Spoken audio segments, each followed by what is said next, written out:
தேனாம்பட்ட சுப்பிரமணியம் இறங்கு. மெதுவாக உன்னை கொஞ்சம் தொட வேண்டுமே, திருமேனி எங்கும் விரல்கள் பட வேண்டுமே.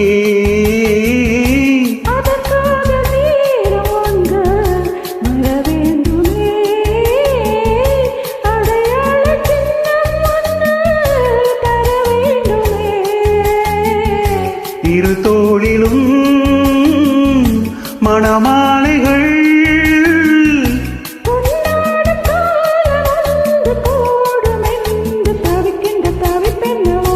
என் கண்மணி உன் காதலி இளமாங்கனி, உன்னை பார்த்ததும் சிரிக்கின்றதேன் சிரிக்கின்றதேன். நான் சொன்ன ஜோக்கை கேட்டு நானமோ நீ நகைச்சுவை மண்